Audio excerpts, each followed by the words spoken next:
اللہ رب العالمین نے مومنوں کو، ایمان والوں کو، کلمہ پڑھنے والوں کو خوشخبری اور بشارت سنانے کا حکم دیا ہے۔ حضور اکرم صلی اللہ علیہ وآلہ وسلم کو اللہ رب العالمین یہ فرماتا ہے،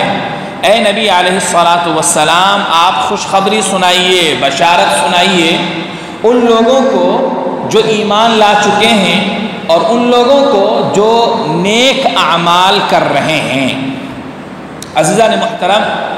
بشارت ایسی چیزوں کو کہتے ہیں جس کو سننے کے بعد انسان کے روح کو اندرونی طور پر خوشی محسوس ہوتی ہے۔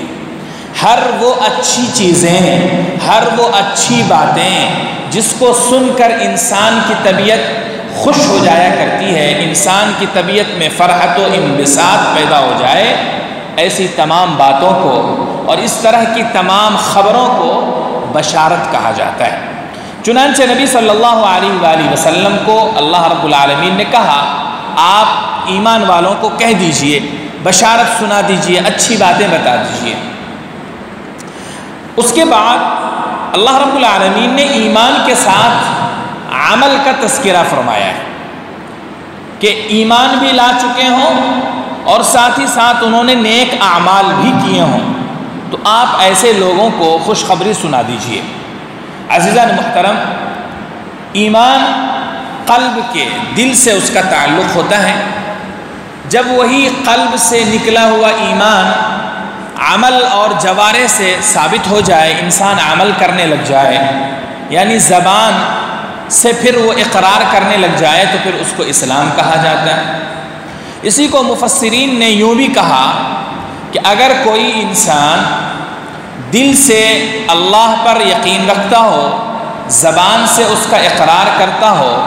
اور پھر اللہ کے حکم کے مطابق، رسول اللہ صلی اللہ علیہ وآلہ وسلم کے طریقے کے مطابق عمل کر رہا ہو، تو وہ عمل اس کے لیے عمل صالح کہلاتا ہے، یعنی اچھا عمل کہلاتا ہے۔ چنانچہ ہر وہ اچھا عمل جو اللہ کے لیے، نبی علیہ الصلاۃ والسلام کے طریقے کے مطابق کیا گیا ہو اور اللہ کے حکم کے مطابق کیا گیا ہو، اسی کو عمل صالح کہا جاتا ہے۔ چنانچہ ایک شخص ہے جو ایسا عمل کرتا ہے جس کا حکم اللہ نے دیا ہے اور اس حکم پر وہ رسول اللہ صلی اللہ علیہ وسلم کی سنت کے مطابق،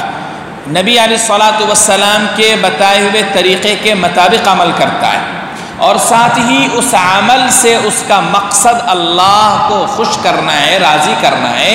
تو وہ عمل عمل صالح ہے، نیک عمل ہے۔ اس کا مطلب یہ نکلا کہ اگر کوئی ایسا عمل کوئی شخص کرتا ہے جو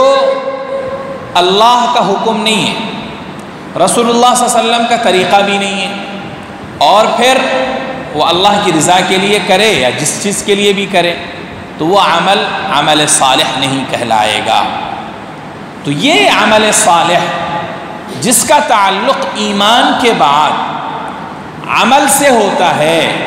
اور وہ عمل بھی اللہ کے حکم کے مطابق، رسول کے طریقے کے مطابق اللہ کے لیے اگر ہو رہا ہے، تو پھر ایسے عمل کو ہم عمل صالح کہا کرتے ہیں۔ اسی کو قرآن کریم میں وَعَامِلُوا الصَّالِحَاتِ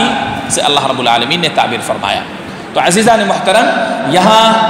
دو باتیں ہمیں معلوم ہو گئیں، ایک تو بشارت کسے کہتے ہیں، اور نمبر دو